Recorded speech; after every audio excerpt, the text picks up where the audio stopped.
She was just a desperate jazz singer, her sister's life hanging by a thread, forced to sign her soul away to a brutal club manager. But he watched from the shadows. Damon Thorne, the city's ruthless mafia boss, saw her pain and claimed her. Now she's trapped in his opulent, dangerous world, safe from one monster, but irrevocably bound to another. Can she survive the price of his obsession? The stale scent of whiskey and cheap perfume clung to Clara's uniform, a second skin of exhaustion and resignation. It was past midnight, and the last of the rowdy patrons had finally stumbled out of the velvet shadow, leaving behind a battlefield of overturned chairs and sticky tables. Her shoulders ached, a dull, familiar throb that mirrored the persistent ache in her chest. She moved with a practiced weariness, wiping down the polished mahogany bar, the rhythmic swipe of her cloth a silent lament.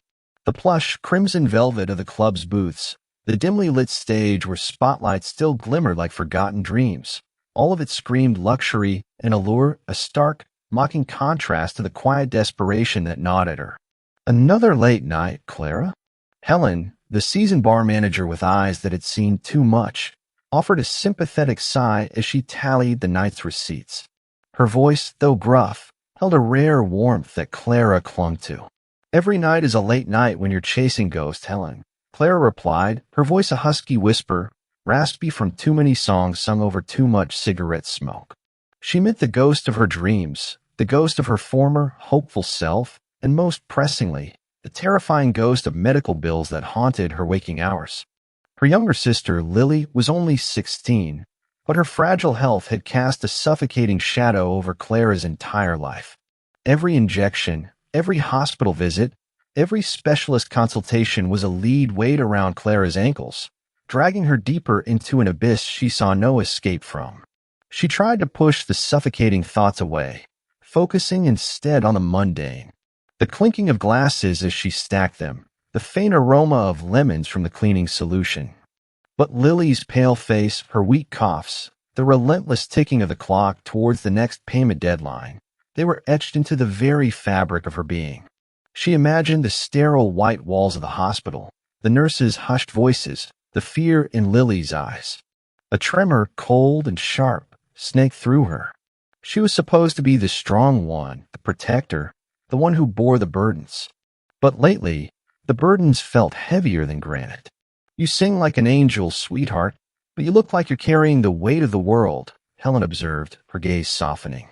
"Still no word from that agency about a better gig?" Clara shook her head, bitter taste in her mouth. "They said I'm too niche, too old-fashioned.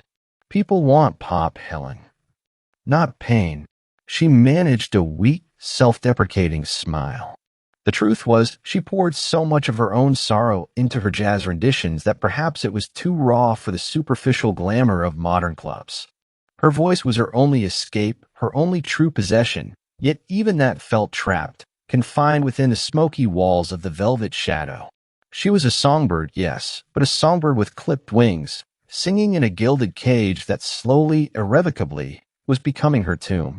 The heavy oak door to Mr. Silas's office creaked open, instantly amplifying the tension in the room. Silas, the club manager, was a man whose presence curdled the air. He was impeccably dressed always. Tonight, a charcoal suit, silk tie, the expensive cologne he favored, it all masked a deeply unpleasant stench of ambition and veiled menace. His smile rarely reached his eyes, which were too close-set, too calculating. He paused, leaning against the doorframe, his gaze sweeping over Clara, lingering a fraction too long, like a predator assessing its prey. "Clara, just the woman I was looking for." His voice was smooth, almost oily, a stark contrast to Helen's blunt warmth. Clara's stomach tightened, a familiar knot of dread. She hated it when he used that tone, like he was playing a game only he understood the rules of.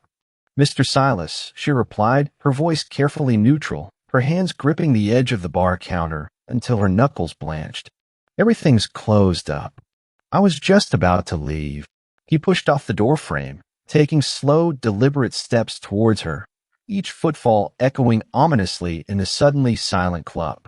The lingering scent of his cologne, a cloying mix of sandalwood and something acrid, grew stronger. Not so fast, my dear. We have unfinished business. He reached into the inner pocket of his jacket, pulling out a sheaf of papers, the contract. Her nemesis. I told you, Mr. Silas, I'm not signing it, Clara stated, her voice trembling despite her efforts to keep it steady. She hated how easily he could rattle her, how her body betrayed the carefully constructed facade of indifference. Silas chuckled, a low, unsettling sound. We've been over this, Clara.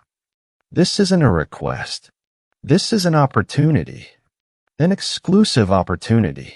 Imagine a guaranteed salary, all your expenses covered. His eyes flickered towards Helen, then back to Clara, a silent warning.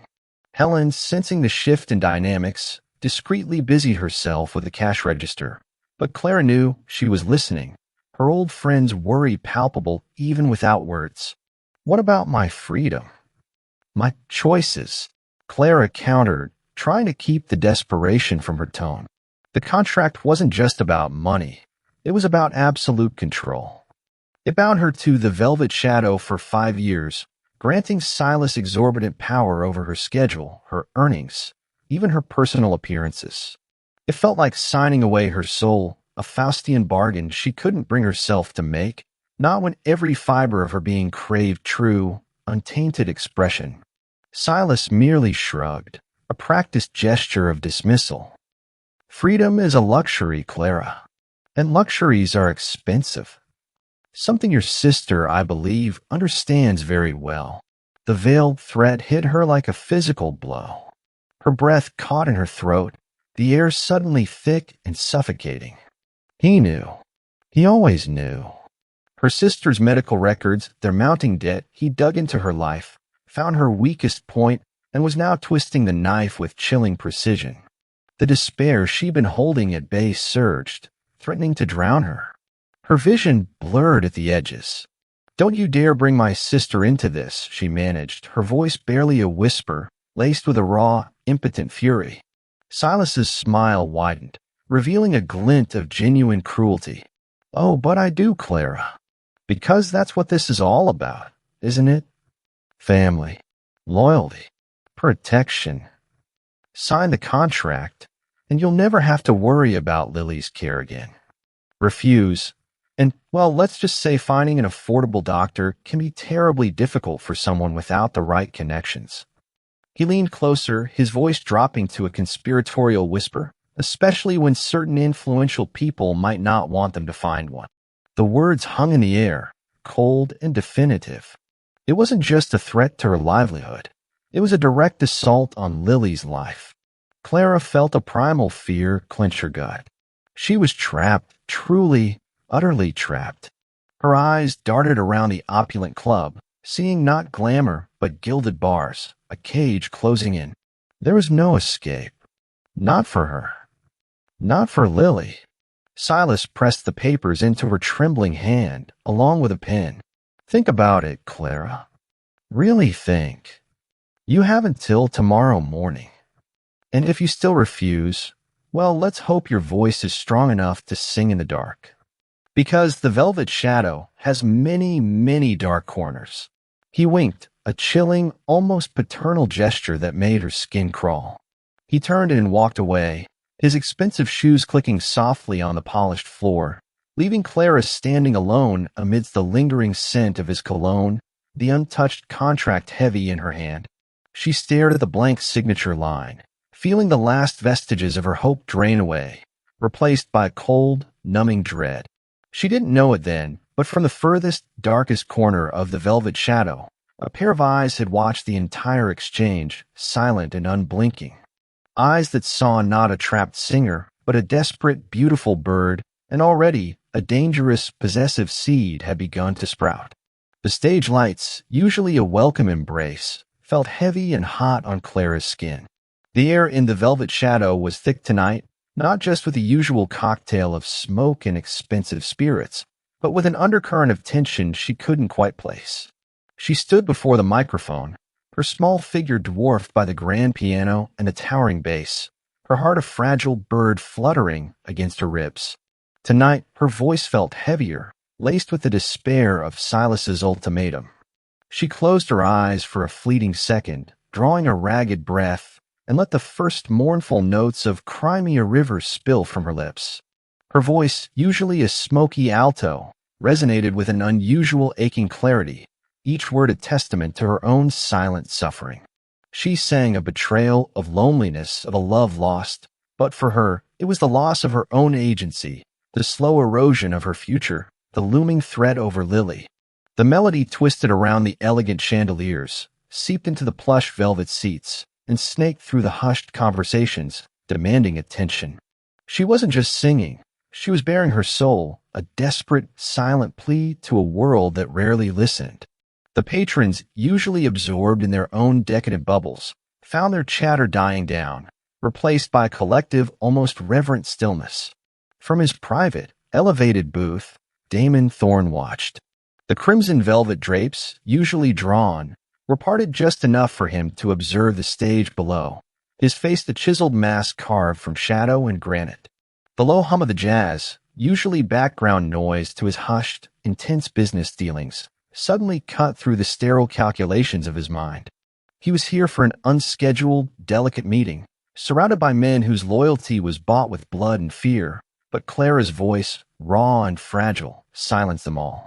He saw the subtle tremor in her hands as she gripped the microphone, the almost imperceptible flicker of pain in her eyes as she hit a particularly high, mournful note. He noticed the way her dark hair, usually meticulously pinned, had escaped in soft tendrils around her face, giving her an ethereal, almost vulnerable quality. She was small, unassuming, yet her voice filled the cavernous club, a stark, beautiful contrast to the ugliness he so frequently inhabited. He felt a stir deep and unexpected in a place he thought had long since atrophied. It wasn't desire, not yet. It was something far more dangerous, recognition. He recognized the trapped spirit, the quiet fire beneath the surface, and he wanted to possess it. Later, the last echoes of her song had faded, replaced by the polite applause of the few remaining guests. Clara, still feeling the tremor of emotion her performance had evoked, began her rounds as a bartender, clearing glasses from the VIP section. The air had thinned, but the scent of expensive cigars and the faint metallic tang of unspoken deals lingered. As she bent to collect an empty champagne flute from beneath a plush velvet couch, a muffled conversation drifted from the semi-closed door of Mr. Silas's dimly lit private lounge. Her heart gave a sudden, painful lurch. Silas's voice, low and conspiratorial, was unmistakable. The shipment arrives Thursday. Uptown warehouse. Make sure the delivery is discreet. Thorne's people are getting twitchy. A rougher, unfamiliar voice responded. And the girl? The new one, Maria. She giving you trouble. Silas chuckled, a repulsive sound. A little resistance.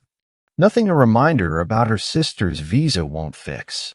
She'll sign the extension, or she'll be cleaning toilets in some back alley.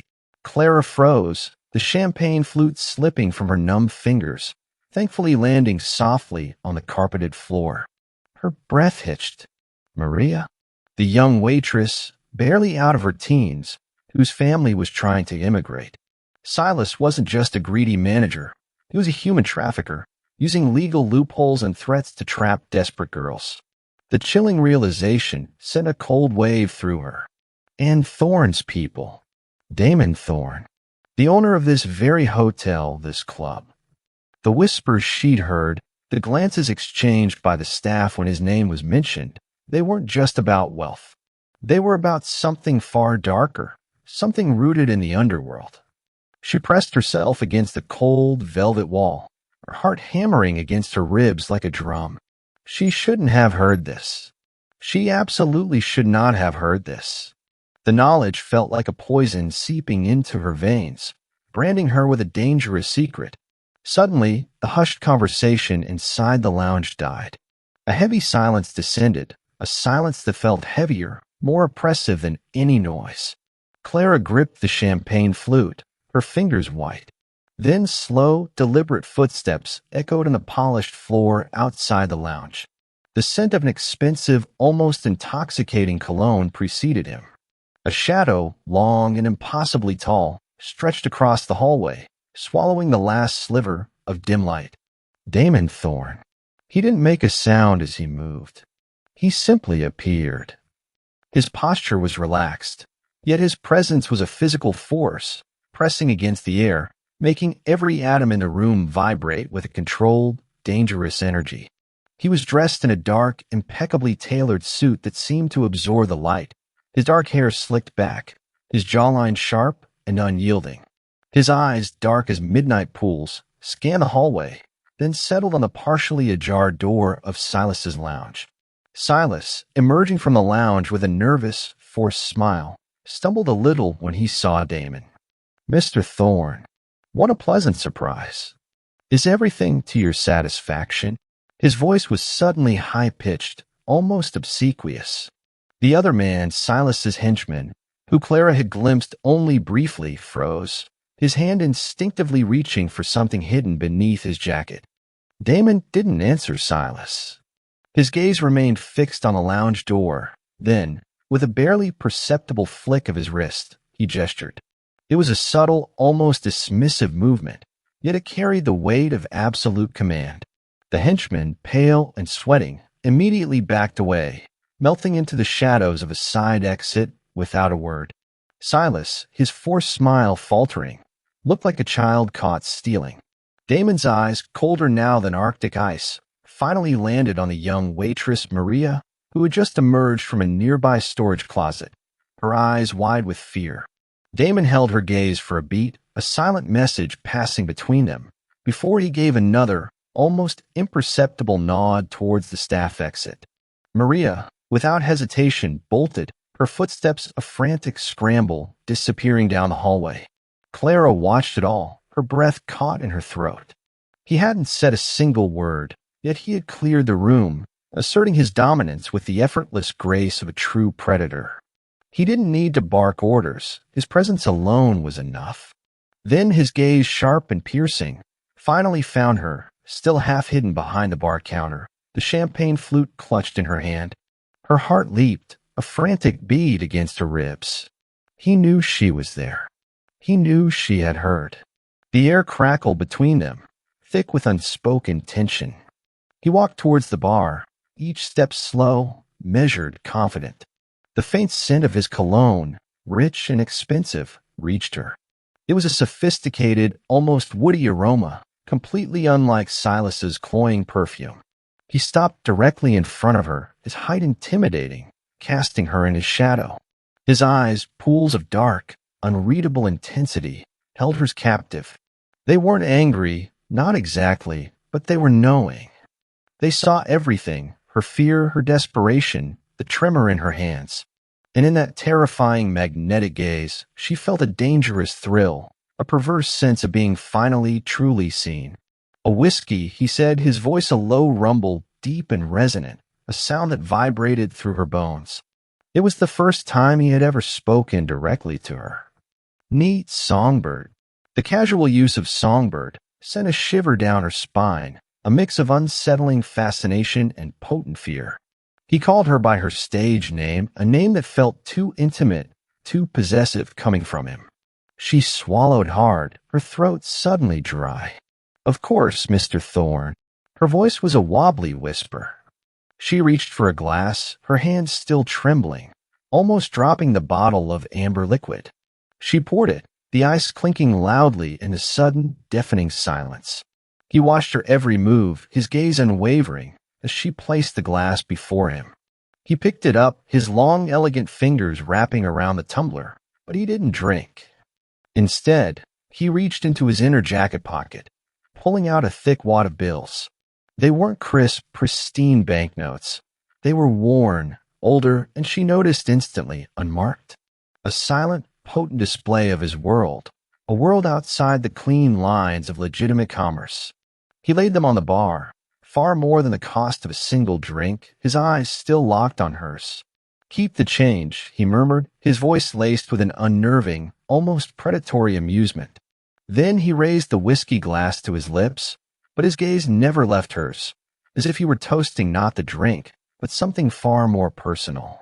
He drank, his throat working in a slow, deliberate swallow. Clara felt a dizzying mix of panic and a strange, powerful magnetism. He knew. He absolutely knew everything she had just overheard. He knew about Silas. He knew about Maria. And now he knew about her. What did he want? Why was he looking at her like that? Like she was a secret he had just uncovered, a treasure he was about to claim. The unmarked bills on the bar felt less like payment and more like a brand, a mark of ownership. He set the empty glass down, the soft thud echoing like a gunshot in a quiet club. His eyes, still holding her as captive, seemed to deepen, a dangerous glint flickering within their dark depths. "Good night, songbird." He turned slowly, his form once again melting into the shadows, leaving her standing alone, the weight of his gaze, the scent of his cologne, and the cold dread of his implied knowledge pressing in on her. She stared at the unmarked bills, feeling a profound, terrifying shift in the landscape of her life. She was no longer just a trapped singer. She was now entangled in a web far more dangerous than she could have ever imagined. And she knew, with a certainty that chilled her to the bone, that her world and her freedom had just irrevocably changed. The cold print on the schedule board blurred before Clara's eyes. Her name, Clara Vance, appeared once, a single 2-hour slot on a Tuesday afternoon, a time when the Velvet Shadow was practically a ghost town. It was a stark, brutal reduction from her usual packed week of singing and bartending. Panic, sharp and metallic, tasted on her tongue. This wasn't just a cut. It was a deliberate, crippling blow. Without her regular shift, she couldn't make rent, couldn't pay Lily's escalating medical bills. The world, already teetering on a precarious edge, suddenly tilted into a terrifying abyss. She tried to steady her breathing, the stale club air feeling heavy in her lungs. Helen, usually the first to notice, was nowhere in sight. Other staff members hurrying past cast furtive glances her way, their expressions a mix of pity and fear. They knew. Everyone knew. Silas's influence, his predatory reach, was undeniable. The whispered conversations, the sudden avoidance in their eyes, it was all a testament to the suffocating power he wielded within these opulent walls. A hand, smelling faintly of expensive cologne and something subtly predatory, rested on her shoulder. Clara flinched, her entire body tensing. She didn't need to turn to know it was Mr. Silas. His presence alone was enough to curdle the air around her. "Having trouble reading, Clara?"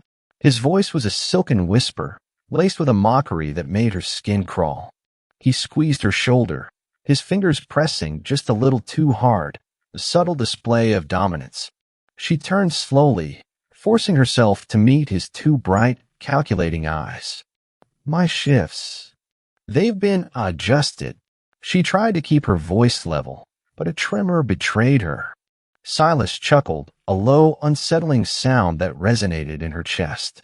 "Adjusted for your benefit, my dear. You seemed rather distracted lately. Perhaps too much work. We wouldn't want you to burn out before you sign that lovely contract, would we?" He tapped the schedule board with a manicured finger, his smile not reaching his eyes. "Think of it as an incentive. More free time to contemplate your future. Our future, perhaps." The implication was clear, cutting deeper than any direct threat. He wasn't just taking her income. He was eroding her spirit, systematically dismantling her ability to resist. The humiliation burned in her cheeks, fueled by the knowledge that other staff members were pretending not to listen, yet absorbing every degrading word. She felt like a trapped insect, pinned under his gaze for everyone to witness. Her invisibility, once a shield, was now a torment, making her feel utterly exposed. "I have a right to work, Mr. Silas," she said, her voice barely a whisper, a desperate plea rather than a demand. His smile vanished, replaced by a cold, hard glint. "You have the right to choose, Clara. Choose wisely. This club, this hotel, it's a delicate ecosystem. Disrupt it, and you'll find yourself outside. And outside, my dear, it's a very cold, very lonely world for someone without connections, especially someone with pressing family obligations." He leaned in, his voice dropping to a low, menacing growl. Your little sister. Lily, isn't it? Such a fragile thing. Needs constant care. And care, Clara, requires money. Money that can suddenly become very, very difficult to obtain if one makes the wrong enemies. Clara's blood ran cold. He had crossed a line. A devastating, unforgivable line. Her hands clenched into fists, nails digging into her palms. The sheer audacity, the callousness of his threat, left her breathless with a mix of fury and paralyzing fear. Lily. He was using Lily. The thought made her feel physically ill, a wave of nausea washing over her. You wouldn't, she breathed, her voice cracking. Oh, but I would, Clara, he purred, his smile returning, chillingly devoid of warmth. I would do whatever it takes to ensure the smooth operation of my club. And your unique talent is too valuable to squander. He patted her arm, a gesture so casual, so horrifying in its normalcy, that Clara almost gagged. Until tomorrow, then. Think of Lily. He sauntered away, leaving her trembling in his wake, the scent of his cologne a lingering assault on her senses. Clara leaned against the schedule board, feeling the cold metal press against her back, mirroring the ice that had begun to form around her heart. That night, alone in her cramped, small apartment, Clara furiously made phone calls. She scoured online job boards, dialed every contact she'd ever made in the city's music scene. Each call was an exercise in slow, agonizing torture. We love your voice, Clara, truly, but our roster is full. Unfortunately, our current sound isn't quite what you offer. There's been a scheduling conflict. We're sorry. The rejections piled up, each one a polite but firm slam of a door in her face. The phone, cold against her ear, felt heavy, leaden. She heard the subtle shifts in their tones, the hesitant pauses, the over-polite excuses. It wasn't just bad luck. It was coordinated. Silas had ensured that every potential avenue of escape was systematically blocked. He had a reach she hadn't anticipated, an insidious network that stretched beyond the velvet shadow and into the city's underbelly. She ran a desperate hand through her hair, tugging at the roots, her head throbbing. Her tiny apartment, usually a sanctuary from the club's opulence, now felt like a prison cell. The peeling paint on the walls, the faint smell of mildew, the worn carpet, all of it underscored her desperate situation. She paced the worn rug, her mind racing, searching for any flicker of hope, any hidden door. But there was nothing. Only walls. Walls built by Silas, buttressed by his dark connections. A chilling thought, cold and unsettling, wormed its way into her mind. Was this all a consequence of what she'd overheard? Of Damon Thorne? She recalled the way he had dismissed Silas's henchmen, the silent authority he commanded. He was a man of power, of darkness, she knew that. But was he, too, part of the trap, an unseen hand guiding her towards an unknown fate? The idea was both terrifying and strangely, fleetingly alluring. She was a pawn, caught between two dangerous forces, and she suddenly wondered if Silas was merely a smaller monster in a much larger, more terrifying game. She tried Lily's number, but it went straight to voicemail. Another wave of anxiety washed over her. She imagined Lily, alone in the sterile hospital room, her small, fragile body battling illness while Clara fought a losing battle against the city's darkness. The thought was unbearable. Defeated, Clara sank onto her worn sofa, staring at the muted television. The city outside, usually a vibrant hum of life, now felt like a vast, indifferent entity, uncaring of her plight. She felt utterly alone, completely exposed. The next morning, after another sleepless night filled with the terrifying echoes of Silas's threats and the ghostly image of Lily's pale face, Clara dragged herself out of bed. She still had a few hours before her miserable 2-hour shift. She needed to clear her head, find something, anything. She dressed quickly, her hands still trembling slightly as she buttoned her simple blouse. Grabbing her keys, she walked to the door of her apartment. The air in the hallway felt colder than usual. She inserted her key into the lock, twisting it. Nothing. She tried again, a desperate jiggle, a twist, but the lock remained stubbornly jammed. A cold dread seeped into her bones. She tried a third time, harder, then again, frantic. The key wouldn't turn. It wouldn't even fit properly anymore. Her blood ran cold. The lock had been changed. She stepped back, staring at the unfamiliar, gleaming brass of the new lock. A small, official-looking notice was taped to her door. Eviction notice. The word swam before her eyes. It was dated yesterday. The reason, breach of lease agreement, disruptive conduct. Lies. All lies. Her hands shook violently as she tore the notice from the door. Silas. It had to be Silas. He hadn't just cut her shifts. He was taking away her home, her last refuge. He was leaving her with absolutely nowhere to go.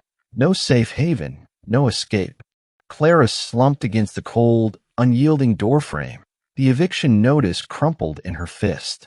The hallway, usually bustling with neighbors, was eerily silent. She was truly alone. No job, no home, her sister's life hanging by a thread, and a ruthless monster breathing down her neck, waiting for her to break. The absolute, devastating finality of it all crashed down on her. She was caught, trapped.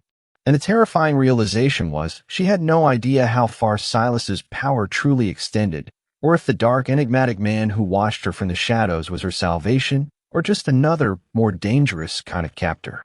The cold, hard reality of the eviction notice was a physical ache in Clara's chest. Her keys, now useless, felt like lead weights in her trembling hand.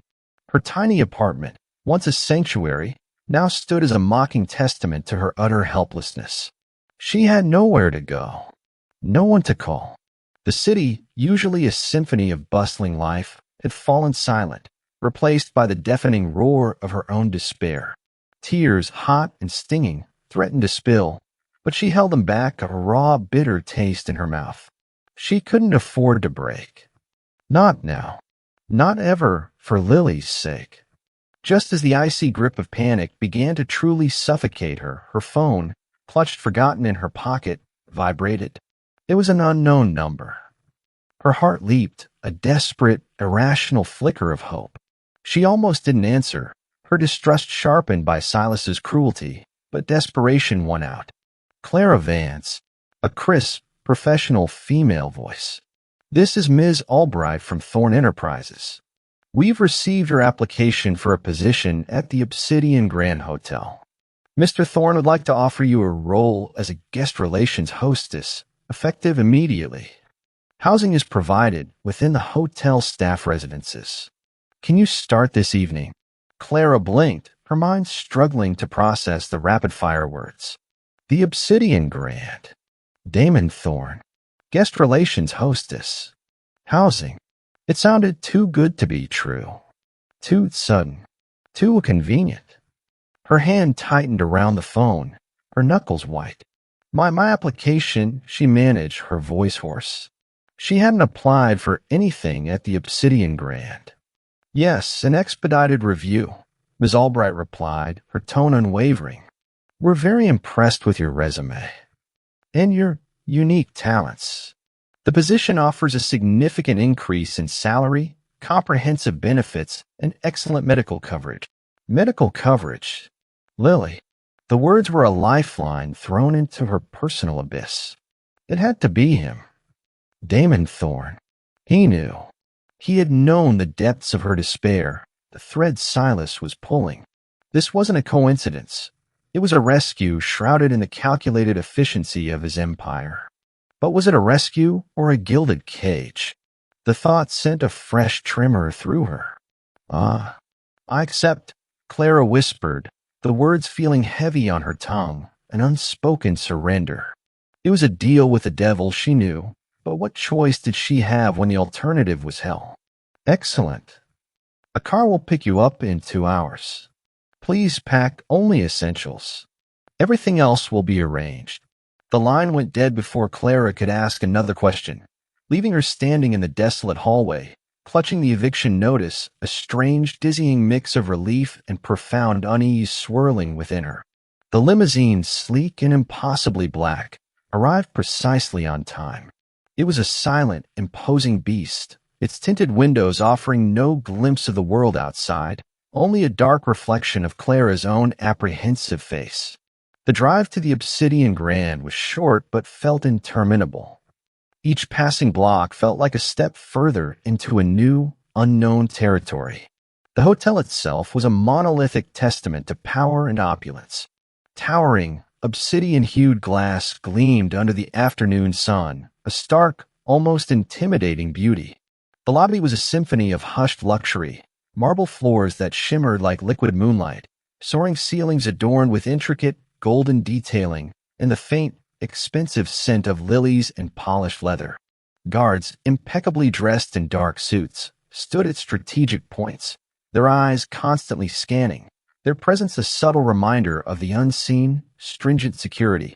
It was a world away from the gritty glamour of the Velvet Shadow, a place where every surface gleamed, every sound was muted, and every person moved with an air of refined purpose. Clara, still in her simple blouse and jeans, felt acutely out of place, a lone, fragile wildflower in a perfectly manicured, dangerous garden. She was led to a compact but immaculately furnished staff apartment on a discreet upper floor, a stark contrast to her previous cramped dwelling. The bed was soft, the sheets crisp, the small kitchenette gleaming. It was safe. It was clean. It was terrifying. Her new role as guest relations hostess was, surprisingly, not a pretense. She was stationed at an elegant desk in the main lobby, greeting high-profile guests, arranging bespoke services, ensuring their every whim was met. The work was demanding, but for the first time in years, she wasn't singing for her supper or wiping down sticky bars. She was using her intelligence, her poise, her innate empathy. And the medical benefits, as promised, were swiftly set up for Lily, a crushing weight lifted from her shoulders. Yet, the omnipresent shadow of Damon Thorne loomed large. He was a ghost in his own empire, rarely seen, often felt. She would catch glimpses of him, a dark, imposing figure striding through the lobby, flanked by silent, watchful men, a brief, piercing glance from across the crowded room as she assisted a bewildered diplomat, the distinctive, expensive scent of his cologne, a fleeting whisper in her vicinity before he vanished. Each encounter, no matter how brief, sent a jolt through her. It was a potent, unsettling mix of fear and an undeniable, forbidden curiosity. One chilly morning, a week into her new job, Claire arrived at her desk to find a steaming cup of Earl Grey tea waiting for her. Her favorite. The exact blend, with a delicate hint of bergamot, that she usually made for herself after a particularly stressful night at the club. She hadn't mentioned her preference to anyone here. Her pulse quickened. The subtle heat from the ceramic cup warmed her trembling fingers. It was him. A silent, potent gesture. Was it kindness? Or a chilling reminder that he saw everything? Another evening, a late shift, the lobby quiet and hushed. A sudden, unexpected chill from the grand entrance, a draft she couldn't escape. Moments later, a soft, plush cashmere shawl appeared draped over the back of her chair. It was dark, almost black, and still carried a faint, masculine scent, that same expensive cologne, a mix of cedar and something undeniably dangerous. She clutched the soft fabric, her heart hammering. He was watching, always watching, not in a predatory, immediate way, but with the quiet, unsettling vigilance of a master observing his prized possession. She began to notice the subtle rhythms of his world, the hushed conversations of his men, their deferential nods, the way the entire atmosphere of the hotel subtly shifted when Damon Thorne was in residence. The guests, even the most arrogant, spoke in lower tones around him. She saw the unwavering loyalty in the eyes of Victor, his head of security, a man whose stoic demeanor hinted at a violent past, but who treated her with a respectful distance. She witnessed the silent, efficient brutality with which any slight against his domain was handled, not with public displays, but with swift, unseen repercussions. It was a world built on fear, respect, and absolute control. A world she was now irrevocably a part of. Her initial fear of Damon, while still potent, was slowly, dangerously, beginning to intertwine with something else, a nascent, forbidden attraction.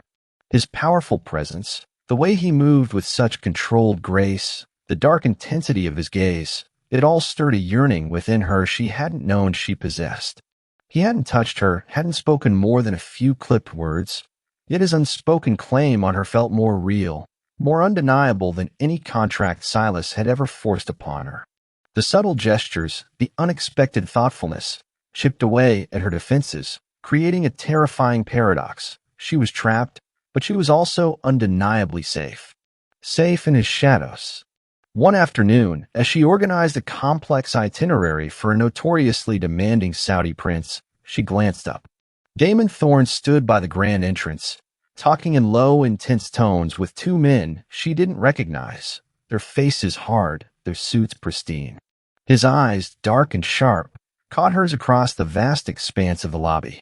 For a long, drawn-out moment, their gazes locked. There was no flicker of a smile, no softening of his rigid features, only that piercing, all-consuming gaze that stripped away her composure, revealing the tremor in her soul.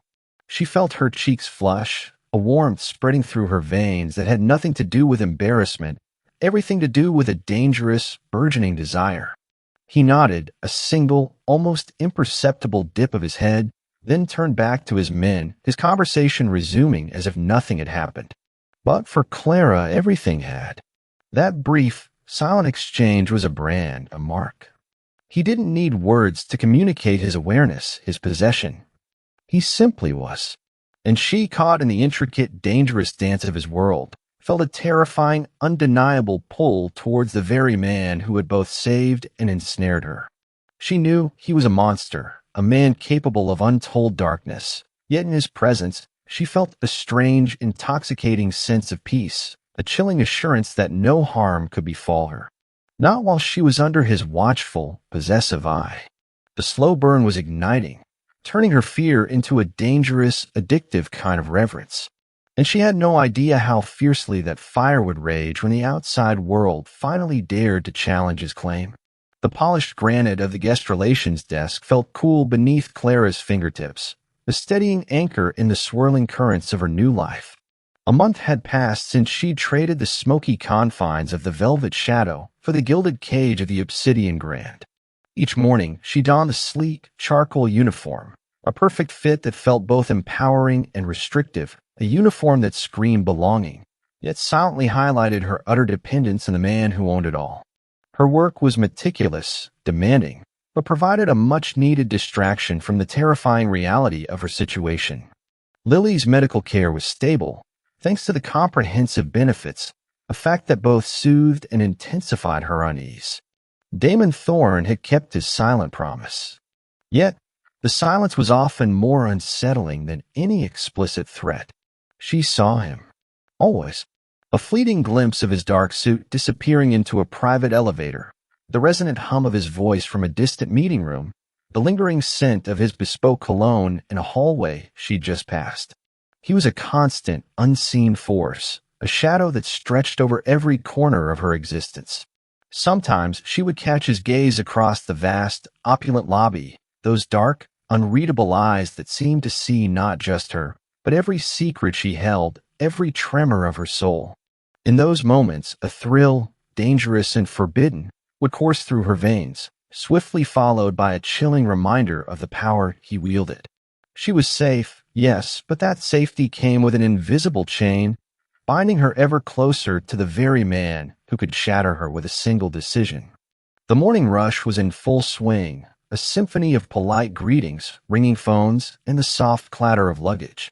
Clara was assisting a group of bewildered Japanese tourists with their excursion bookings when a sudden, jarring presence made the air thicken. A familiar, acrid scent, cheap aftershave trying to mask something foul, assaulted her senses, making her stomach clench. Her heart gave a violent lurch. Mr. Silas.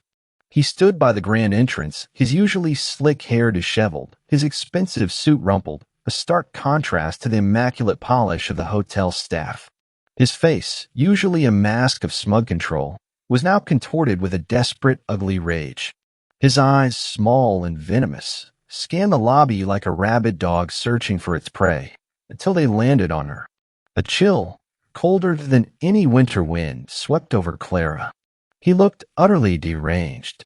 Damon's unseen hand had clearly tightened its grip on Silas's world, leaving him exposed and desperate. And desperate men, Clara knew, were the most dangerous. Clara Vance. His voice, usually a smooth purr, was now a loud hoarse rasp that cut through the refined hum of the lobby. Heads turned. Conversations ceased. The polished facade of the Obsidian Grand fractured under the weight of his unexpected public outburst. Clara felt a wave of icy humiliation wash over her. Every eye in the lobby was suddenly on him. Her cheeks burned, a fiery blush against the cool professionalism of her uniform. She tried to ignore him, to turn back to the bewildered tourists. Her body felt frozen, caught in the sudden, glaring spotlight of his fury. Silas stalked towards her, his movements jerky, uncoordinated, like a puppet whose strings were being yanked by an unseen force. His eyes were burning holes into her, filled with a hatred so potent it made her want to shrink into nothingness. "Don't you ignore me, you little ingrate," he snarled, slamming his palm down on the granite counter with a force that made the pins jump. The sound echoed, stark and violent, in the suddenly silent lobby. "You think you're so high and mighty now, don't you? Parading around in your fancy uniform, playing the lady. You're still just a bartender, Clara. A cheap, desperate singer from a dirty jazz club." Humiliation, scorching and public, spread through Clara like wildfire. She felt a tremor run through her, a desperate urge to flee, to hide from the accusatory stares of the hotel guests. "Mr. Silas, please," she whispered, her voice barely audible, thick with shame. "This is a private matter." "You need to leave," he scoffed, a disgusting, wet sound. "Private? Oh, it's very private, isn't it? Just like your little sister's condition." He leaned in, his breath hot and foul against her ear, laced with a metallic tang of desperation. "How's Lily doing, Clara? Still needs those expensive injections, does she? Still relying on handouts from generous strangers?" His words were a venomous dart, aimed directly at. The transfer to her new apartment within the Obsidian Grand's exclusive residential wing was swift and silent, executed with the seamless efficiency that characterized everything Damon Thorne touched. Clara barely had time to pack the few essentials from her staff residence before a silent, impeccably dressed aide whisked her away. Her new abode wasn't merely an upgrade. It was a fortress nestled within the upper echelons of the hotel, its windows offering a breathtaking, if somewhat isolating, view of the city's glittering skyline. This wasn't just an apartment. It was a cage of gilded security. Each door required multiple key cards. The hallways were eerily quiet, patrolled by unseen guards whose presence was more a feeling than a sight. Clara felt a profound, unsettling peace settle over her. She was safe. Undeniably, irrevocably safe. But the price of that safety was an invisible tether, binding her ever closer to Damon Thorne, a man whose protection felt as absolute as his control. The apartment itself was spacious, minimalist, and undeniably luxurious. Cream-colored walls, dark wood accents, a large, impossibly soft bed that swallowed her slender frame, a fully stocked kitchen, a walk-in closet filled with designer clothes and her sized gifts, she knew, from him, chosen with an unnerving precision that made her skin prickle. He saw her. He anticipated her needs. And that intimacy, born of surveillance and power, was both terrifying and strangely, intoxicatingly alluring. She ran a hand over the cool silk of a new dress, a silent acknowledgement of her new reality. She was his. A prized possession, certainly, but a possession nonetheless. Days bled into weeks. Clara continued her role as guest relations hostess, but the undercurrent of danger was now palpable. Silas had vanished, a chilling testament to Damon's reach, but the world outside the hotel remained a volatile, unseen threat. Her work felt different now, less like a job, more like a performative act within a stage set by Damon. Her conversations with high-profile guests, her meticulous arrangements, All of it was done under the subtle, constant awareness of his gaze, real or imagined. One evening, a fierce, unseasonal storm lashed the city. Rain hammered against the panoramic windows of the hotel, the wind howling like a mournful spirit.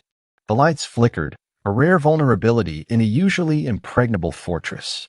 Clara, having finished a late shift, found herself lingering in the near-empty lobby, the unsettling symphony of the storm making her reluctant to return to the quiet solitude of her apartment.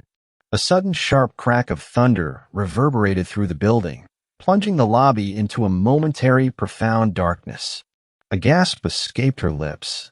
Just as quickly, emergency lights bathed the space in a soft orange glow, illuminating the stark outlines of furniture and the hushed, almost primal fear on the faces of the few remaining staff. A figure emerged from the depths of the shadows, tall and utterly composed. Damon Thorne. Even in the dim light, his presence was magnetic, a beacon of controlled power amidst the chaos. He moved with a predatory grace towards the central desk, his gaze sweeping over the scene, assessing, evaluating. When his eyes found Clara, a flicker, almost imperceptible, passed through their dark depths, not fear, but a flicker of something raw, something she couldn't quite name. "Are you all right, Clara?" His voice, a low rumble, cut through the sounds of the storm, strangely comforting in its steady authority. "Yes, Mr. Thorne," she replied, her voice trembling slightly. "Just startled." He nodded, a brief, decisive movement. "The systems are rerouting. Power will be fully restored shortly. In the meantime, the upper floors are more secure. And warmer." His gaze lingered, a silent invitation, a silent command. "My penthouse is at the top. I require a late-night coffee. Black. No sugar." Clara felt a jolt. This wasn't a request for a hostess. It was a summons. Her stomach fluttered with a nervous anticipation that was rapidly becoming terrifying excitement. Of course, she managed, her throat dry. The journey to his penthouse was in a private elevator, its ascent smooth and unnervingly silent. The air, despite the storm, felt charged, thick with unspoken possibilities. When the doors slid open, she stepped into a world of hushed luxury, even more opulent than the lobby, yet with a stark, almost austere beauty. The vast living space, adorned with minimalist art and sleek, dark furniture, offered an unparalleled view of the storm-lashed city, its lights sparkling defiantly below. He stood by the massive floor-to-ceiling windows, his silhouette outlined by the violent flashes of lightning, a solitary, powerful figure against the backdrop of the raging tempest. She prepared his coffee in the penthouse's state-of-the-art kitchen, her hands oddly steady. The aroma of brewing coffee filled the vast space, a domestic note in a place that felt utterly impersonal. She brought it to him, placing the steaming mug on a polished ebony table near where he stood.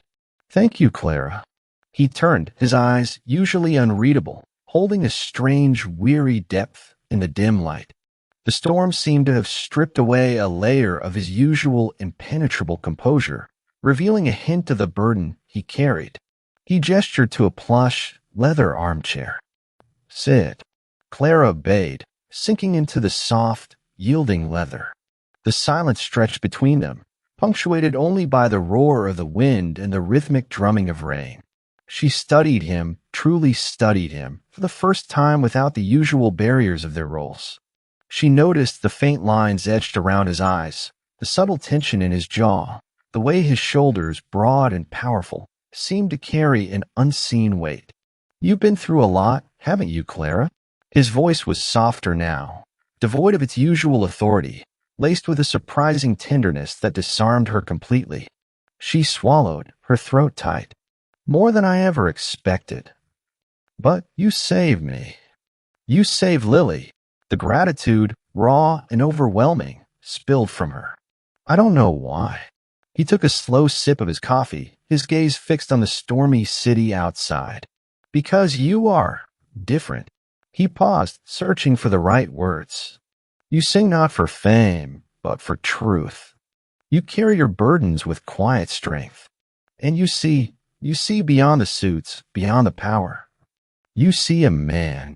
His voice dropped, a rare vulnerability creeping into its depths. Most people see a weapon, a name, a threat. You saw me, even in your dreams. Clara felt a profound jolt, her cheeks flushing crimson. He remembered. He had heard. The intimacy of that shared knowledge, that raw, whispered dream, felt overwhelmingly potent in the quiet of his penthouse. You're not just a weapon, Mr. Thorne, she whispered, meeting his gaze. You're a protector. A very dangerous one, yes. But you protected me. You protect this city in your own way. He exhaled slowly, a sound that seemed to carry the weight of years. The cost of protection is heavy, Clara. Sometimes it means making choices no one else understands, bearing scars no one else sees. He turned fully to her, his eyes piercing, vulnerable. My world, it's not clean. It's built on sacrifices, on blood, on darkness. I inherited it. I command it. And sometimes it feels like it consumes me. Clara's heart ached with a sudden, overwhelming empathy. She saw it then, truly saw it. The loneliness, the immense burden of his power, the isolation that came with being a man like Damon Thorne. My world isn't clean either, she admitted, her voice soft, vulnerable. It's built on broken promises, on debts, on the constant fear of losing the one person who matters to me. She told him about Lily, about their struggles, about the relentless pressure that had pushed her to the brink. She spoke of her dreams of singing, not for money, but for the sheer joy of creation, of finding freedom in melody. As she spoke, she saw a flicker of understanding in his dark eyes, a quiet connection that transcended their disparate worlds. He listened, truly listened, his intense gaze never leaving her face. The storm outside raged, but in the penthouse, a different kind of calm settled, a fragile intimacy blooming in the heart of the chaos. When she finished, a heavy silence descended once more. He reached out, his long fingers hesitating for a moment before gently tracing the delicate curve of her jawline. His touch was light, almost ethereal, yet it sent a tremor through her entire being. Her breath hitched. The air between them crackled with an undeniable, fierce current. You have a fire in you, Clara, he murmured, his thumb brushing over her trembling lips. A fierce, beautiful fire. Don't let anyone extinguish it. His eyes, dark pools of unvarnished desire and something deeper, something akin to reverence, held hers captive. He leaned in slowly, giving her every opportunity to pull away, to protest. But she couldn't. She didn't want to. Her body, her soul yearned for this. His lips met hers, tentative at first, then deepening with a controlled intensity that spoke of long-suppressed hunger. It wasn't a kiss of raw, animalistic desire, but one of profound connection, of shared vulnerability, of two fractured souls finding an unexpected refuge in each other. His hand, no longer tracing her jaw, moved to cup the back of her head, his fingers tangling in her soft hair, pulling her gently closer. The taste of coffee, of something distinctly masculine, filled her senses. It was a kiss that promised safety in danger, solace in darkness, and a profound, undeniable belonging. When he finally pulled back, breathless, his gaze was still locked on hers, dark and possessive, but softened with an emotion so potent, so raw, that it made her heart ache. This, he whispered, his voice husky, changes everything, songbird. You are mine to protect and to keep. The words, a declaration of ownership, should have terrified her, but in the echoing silence of the penthouse, amidst the raging storm, they felt like the most intoxicating promise she had ever heard. The opulent penthouse, once a sanctuary, now felt like a gilded cage. Silas, having lost everything, stewed in a volatile cocktail of humiliation and furious revenge. Damon Thorne, with a few discreet calls and a chillingly effective demonstration of his reach, had systematically dismantled Silas's operations, severing his illicit ties and leaving him a hollowed-out shell, stripped of power and wealth. Silas was desperate, a cornered animal, and infinitely more dangerous for it. He found solace in the shadows of an even darker world, making a perilous alliance with the very gang Damon had been meticulously undermining, the ruthless Volkov syndicate, led by a man known only as the Bear. Their thirst for Thorne's blood was legendary, and Silas, with his intimate knowledge of the Obsidian Grand and Clara's fragile vulnerabilities, was their perfect, bitter key. Clara, meanwhile, found herself settling into a fragile peace, a precarious balance between gratitude and apprehension. The lingering taste of Damon's kiss, the undeniable pull she felt towards him, was a constant, dangerous hum beneath her skin. Lily's health had stabilized, expensive treatments now accessible, a miracle she owed entirely to Damon.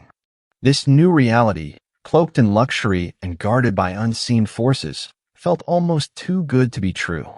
She often caught herself watching Damon, a powerful, enigmatic figure whose very presence was a gravitational force, pulling her deeper into his dangerous orbit. His unspoken possessiveness, the subtle ways he ensured her comfort and safety, wrapped around her like a silken web. She was no longer just a songbird. She was his songbird. The day started like any other. The morning sun, a rare, gentle visitor, filtered through her penthouse windows, painting stripes of gold across the plush carpet. Clara was just about to brew her Earl Grey tea, a habit Damon had subtly encouraged, when her phone, a secure model provided by Thorne Enterprises, buzzed with an incoming call.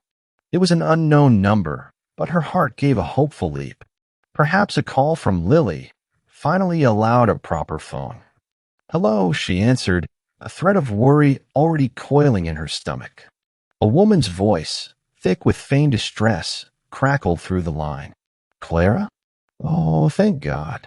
It's Mrs. Jenkins from St. Jude's. It's Lily. There's been a complication. She's asking for you. We need you here immediately. Back entrance, ambulance bay. No time to call a car, just come." The words struck Clara like a physical blow. Lily. Complication. Her carefully constructed world shattered in an instant. Fear, cold and absolute, gripped her heart, squeezing the breath from her lungs. "Lily? What happened? Is she okay?" Her voice was thin, reedy, barely audible. "Just a calm Clara." Now, the line went dead. Panic, raw and unadulterated, ripped through her. Every instinct screamed Lily. Damon's warnings about security, about never leaving the hotel unescorted, vanished in the blinding white-hot terror for her sister. She didn't stop to think, didn't pause to question the unusual instructions, the strange urgency. All she could see was Lily's pale face, Lily's vulnerability.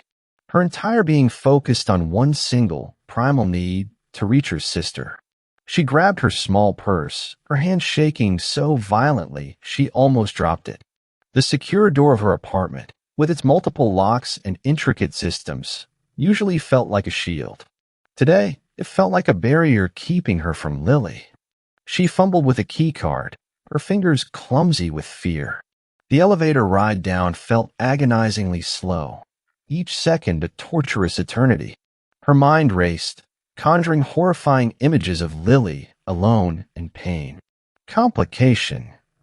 The word echoed, a death knell in her mind. The hotel's back entrance, usually a bustling service area, was strangely quiet. The air hung heavy with the smell of exhaust fumes and cleaning chemicals. A white van, indistinct, with no obvious hospital markings, was parked near the ambulance bay, its engine idling. Two men stood beside it, their faces obscured by the shadows and baseball caps pulled low. Too late, a tendril of unease, cold and sharp, began to prickle at the edges of her panic. Something was wrong. The van didn't look right. The men, they didn't look like medical staff. "Mrs. Jenkins," Clara called out, her voice barely a whisper, a desperate hope clinging to the remnants of the phone call. One of the men straightened, a cold, predatory smile spreading across his face. It wasn't Mrs. Jenkins.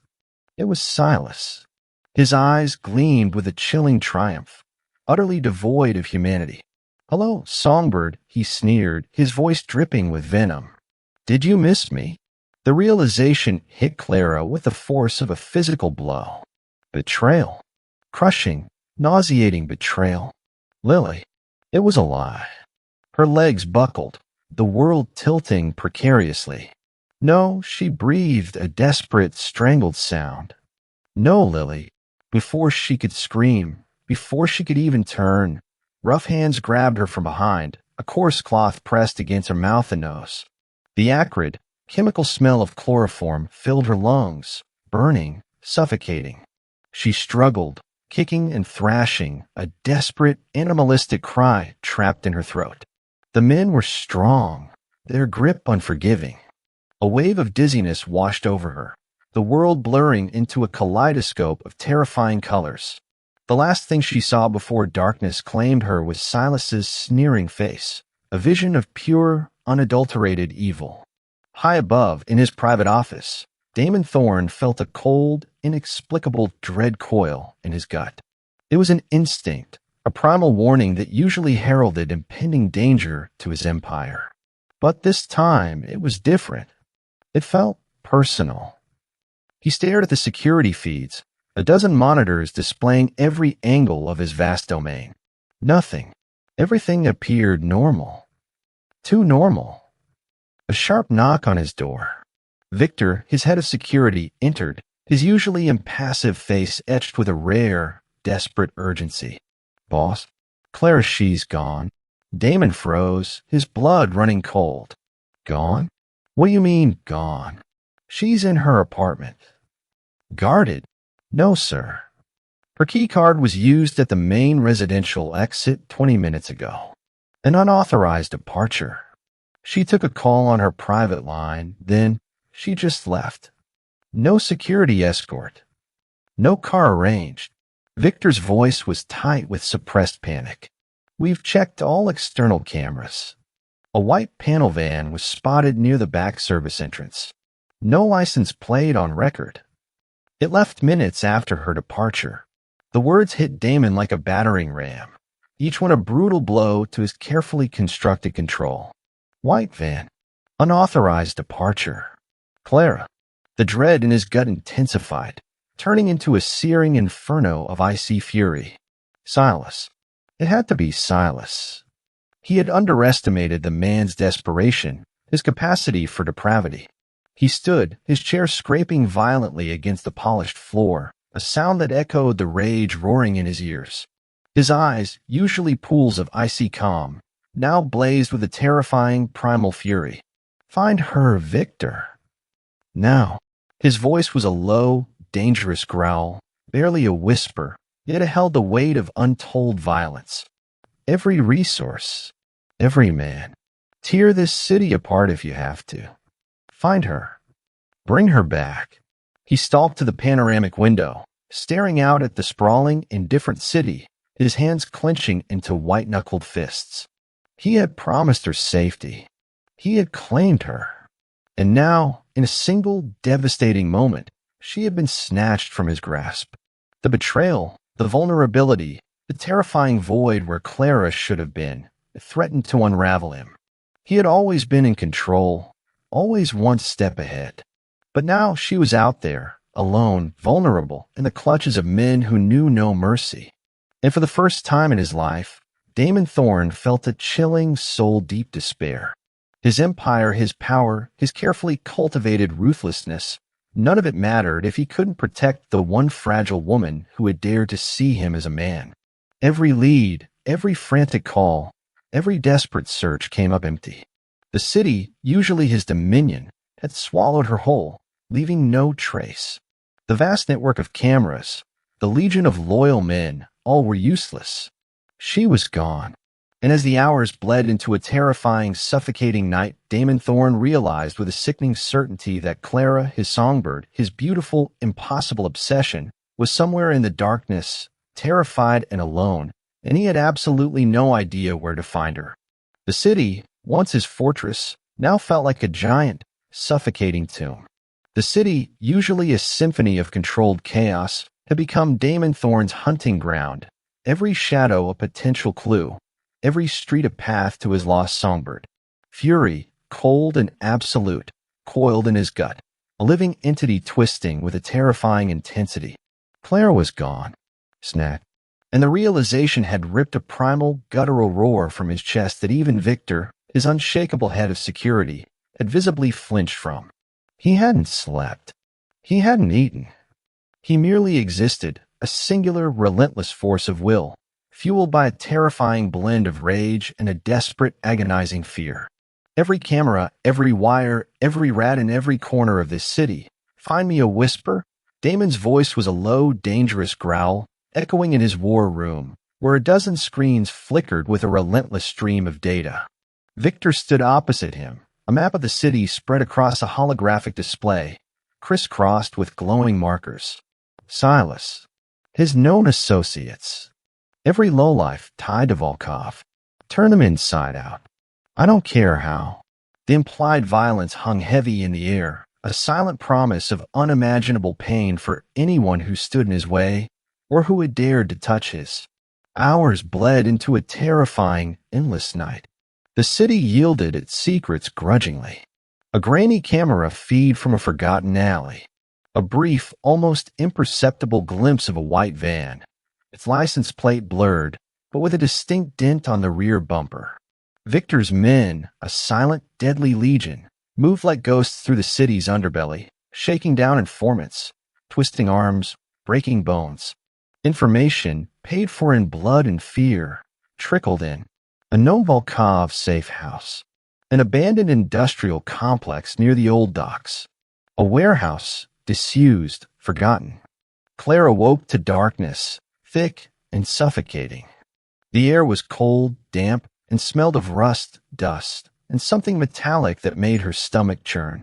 Her head throbbed, a dull, insistent ache behind her eyes, and her mouth tasted of ash.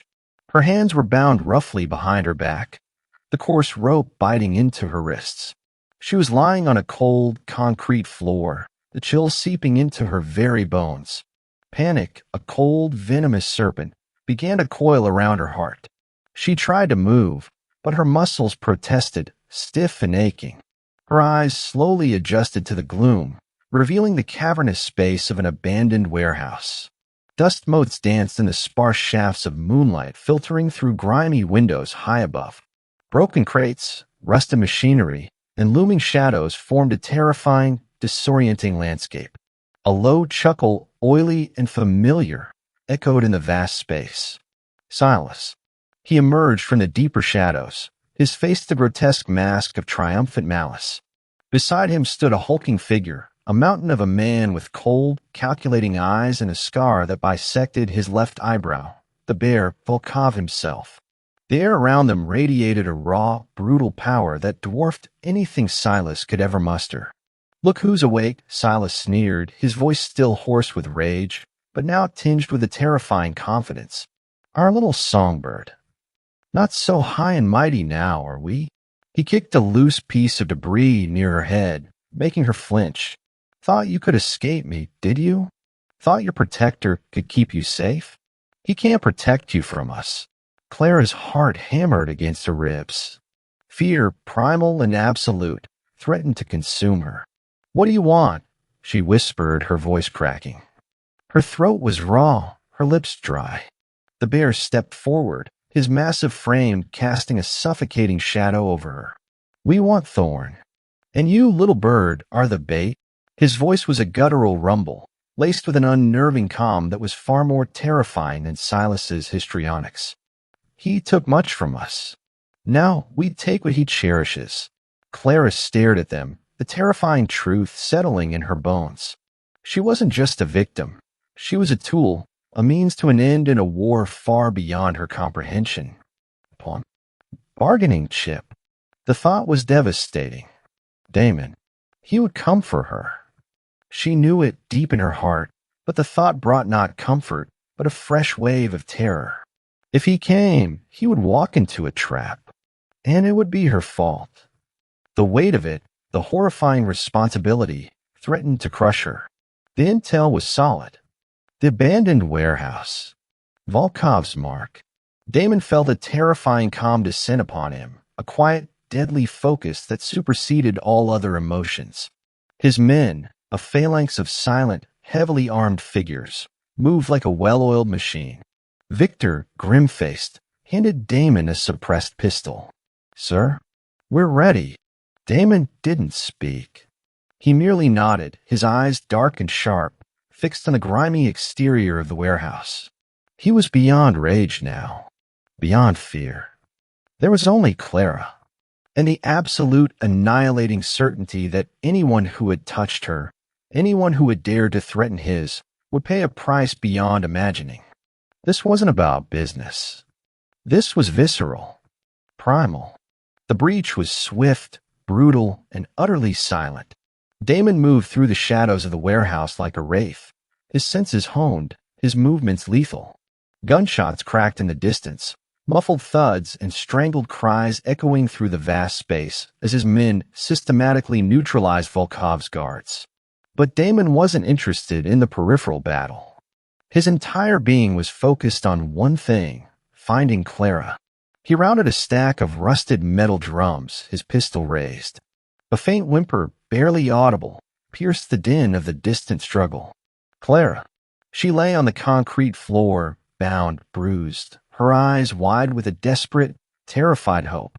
Silas stood over her, a crude knife glinting in his hand, his face contorted in a final desperate act of malice, preparing to strike. The bear stood a few feet away, watching, a cold, amused smirk on his face, expecting Thorn to appear to plead. Time seemed to slow, stretching into an agonizing eternity. "Get away from her, you pathetic piece of trash." Damon's voice was a low, chilling growl, devoid of mercy, radiating a murderous intent that instantly froze the blood in Silas's veins. He didn't even turn. The sound, the sheer, raw menace of it, held him captive. Silas's head snapped up, his eyes wide with a sudden, dawning terror. He saw Damon then, a dark, avenging angel carved from pure fury, standing in the shadows. He saw the cold, unyielding resolve in those dark eyes, and he knew, with chilling certainty, that his end had come. Desperation lent him a fleeting, suicidal courage. He snarled, raising the knife, not at Damon, but back at Clara, a final act of spite. Damon didn't hesitate. He didn't speak. He simply moved, a blur of controlled, violent grace. The suppressed pistol spat twice. A sickening thud. Silas's eyes widened in disbelief, a gurgle escaping his lips as he crumpled to the ground, the knife clattering uselessly beside him. He wasn't just dead. He was erased, a smudge on the concrete. The bear, a hardened veteran of countless bloody conflicts, watched, his smirk vanishing, replaced by a look of stunned, grudging respect. Thorn hadn't played their game. He hadn't pleaded. He had simply acted, decisively, ruthlessly. Damon ignored the bear entirely. His gaze, burning with an almost feral intensity, was solely on Clara. He crossed the distance between them in 2 long strides, dropping to his knees beside her. His dark suit brushed against the cold, grimy concrete, but he didn't care. His large, powerful hands, usually so precise, were surprisingly gentle as he untied the rough ropes from her wrists. The moment his fingers brushed her skin, a jolt, electric and visceral, passed between them. "Clara," he whispered, his voice rough with an emotion she'd never heard from him before, a fragile, terrifying tenderness. "Are you hurt? Did they touch you?" His eyes, dark and searching, devoured every inch of her, an almost desperate need to confirm her safety. Tears, hot and stinging, finally spilled from her eyes, a torrent of relief and terror. "Lily, is she okay?" It was a lie, wasn't it? "Lily is safe," he murmured, his thumb brushing away a tear from her cheek, his touch possessive, grounding. "Always." It was a lie. They used your fear. The bear, seeing his opportunity, finally spoke, his voice low and dangerous. "Thorn, you walked into my territory. You killed my man." Damon didn't even spare him a glance.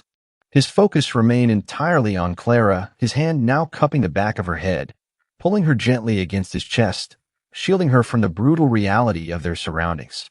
He held her tight, a ferocious grip that both terrified and comforted her. She could feel the steady, powerful thrum of his heartbeat against her ear, the raw, masculine scent of him filling her senses, blotting out the cold, the fear, the smell of death. Then, with Clara cradled securely against him, he finally lifted his gaze to the bear. His eyes, dark as a moonless night, held a chilling, unadulterated fury that promised absolute annihilation. His voice, a low, dangerous growl, was devoid of any negotiation, any mercy. "She is mine," Damon stated, each word a hammer blow, echoing through the vast, silent warehouse. "You touched what belongs to me. You dared to threaten my weakness." His grip on Clara tightened, a primal, possessive claim. "This isn't over. Not by a long shot. But let this be a warning, Bear. Anyone who so much as looks at her wrong, anyone who dares to breathe her name with ill intent, will find their world burned to ashes. Starting with yours." His gaze promised an inferno, a relentless, devastating vengeance that even the bear, hardened and ruthless, instinctively understood. Damon Thorne had come for his songbird, and he had made his claim. And the world, now, would learn the terrifying cost of daring to challenge it. The climax had passed, but the true reckoning was just beginning. The world outside the abandoned warehouse was a maelstrom of flashing lights, terse commands, and the chilling efficiency of Damon's men. Clara, still trembling, felt strong, unyielding arms lift her from the cold concrete. Damon. He didn't release her. He held her close, pressing her face against his shoulder, shielding her from the grim tableau of bodies and the cold, assessing gazes of his security detail. His suit, she noted distantly, was stained with dust and a faint, coppery scent of blood. Not his, she prayed, clinging to him tighter. His voice, a low rumble against her ear, cut through the din. "Victor, secure the perimeter. Deal with the remains. And ensure the bear understands the cost of his folly." The words, though quiet, carried a chilling finality that promised unimaginable retribution. He didn't wait for a reply. He simply carried her, a precious, fragile burden, through the chaos, past the stunned faces of his men, and into the waiting black car. The ride back to the Obsidian Grand was a blur. Clara huddled against Damon, her body still shaking, the terrifying images of Silas's sneering face and the metallic tang of fear clinging to her. Damon's arm was a steel band around her, his hand firm on her back, rubbing slow, reassuring circles. He said nothing, but his presence, solid and unwavering, was a silent anchor in her shattered world. His breathing was still ragged, a raw testament to the fury that had driven him, but now, holding her, it slowly steadied. They didn't stop at her apartment. Instead, the private elevator ascended silently, smoothly, to the uppermost floor, his penthouse. She had been there once before, brief charge visit amidst a storm. Now it was her sanctuary. He carried her through the vast, opulent living space, past the panoramic windows that overlooked the glittering, unsuspecting city. The apartment, usually a stark monument to his power, now felt different, imbued with a strange, delicate warmth.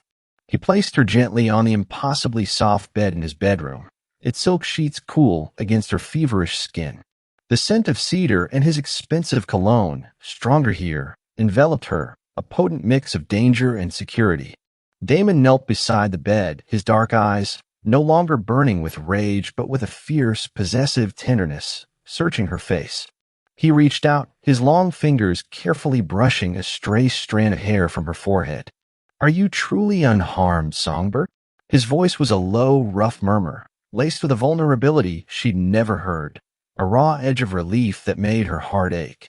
"Just shaken," she whispered, her voice still hoarse.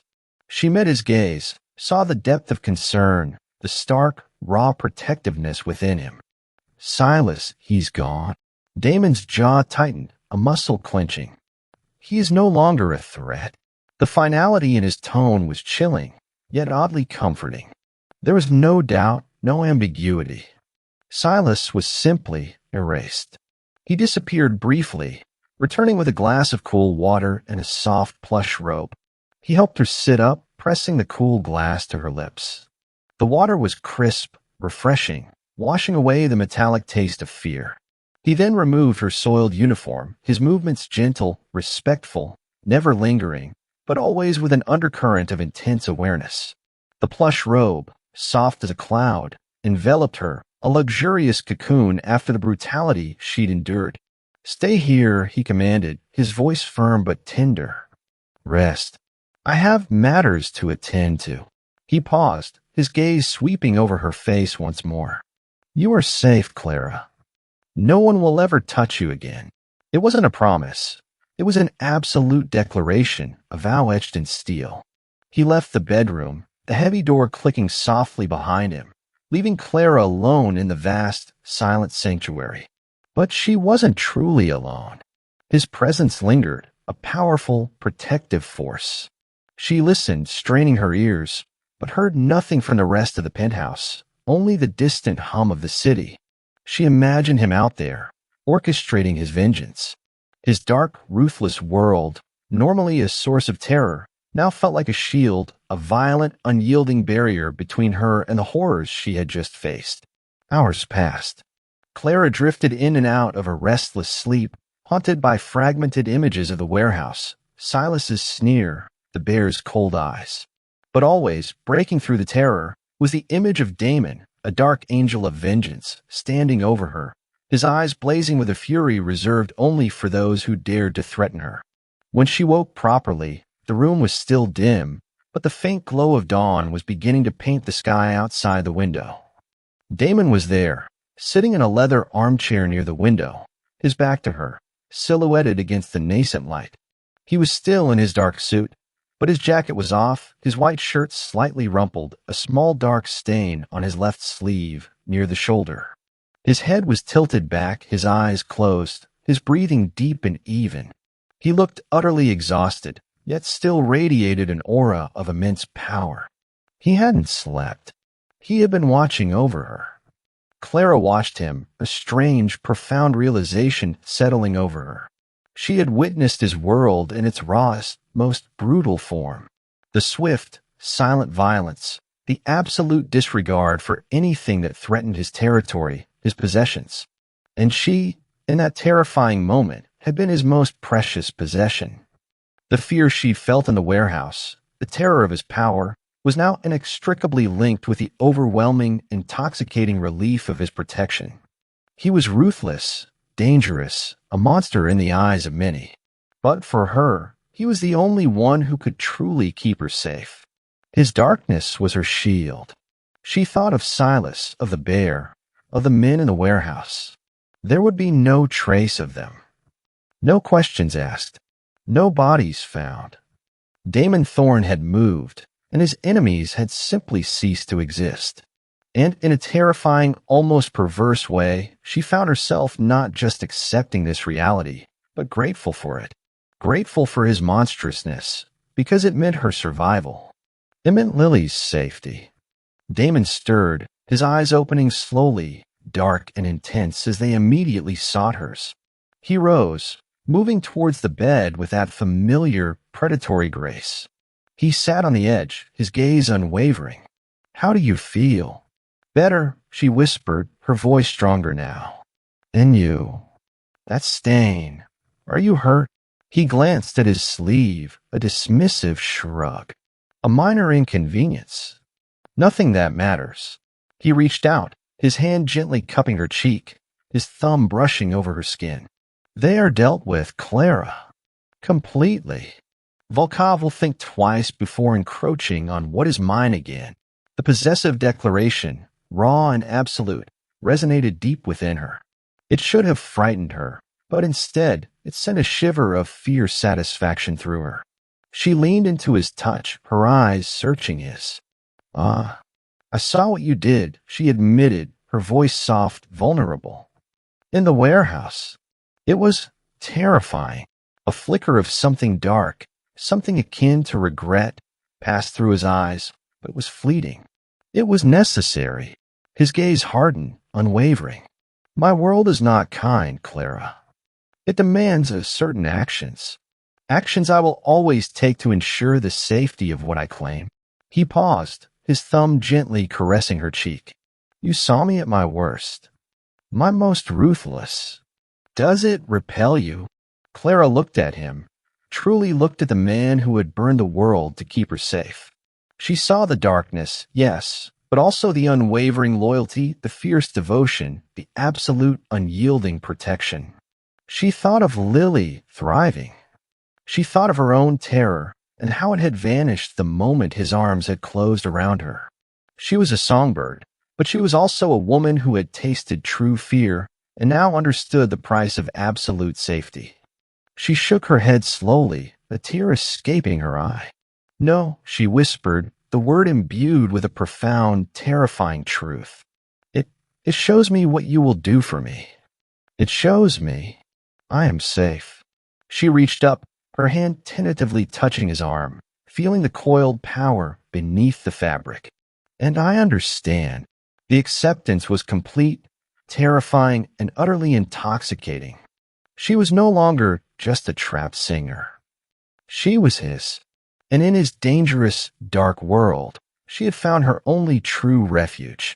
Her hand tightened on his arm, a silent, powerful claim of her own. He had saved her, and in doing so had bound her to his darkness forever. Sometimes, our greatest vulnerabilities hide our most profound strengths, and the darkest paths lead us to the most radiant love. Clara's journey from a trapped songbird suffocating under burdens to the fiercely protected light in a mafia boss's world reminds us that the pain you carry, the parts of yourself you feel are too broken or too niche for the world, are precisely what make you unforgettable. It's in those raw, honest corners of your soul that true connection blooms, where another sees not a weakness, but treasure worth burning the world for. You are not defined by your past struggles or the monsters you faced. You are defined by the unwavering strength you found and the love you dared to claim. If this story resonated with the silent battles you fought or awakened a flicker of hope for the unconditional love you deserve, then you're not alone. Join our community of dreamers and believers. Hit that like button, subscribe for more stories where darkness finds its light, and tell us in the comments, what fierce truth did you rediscover about yourself today?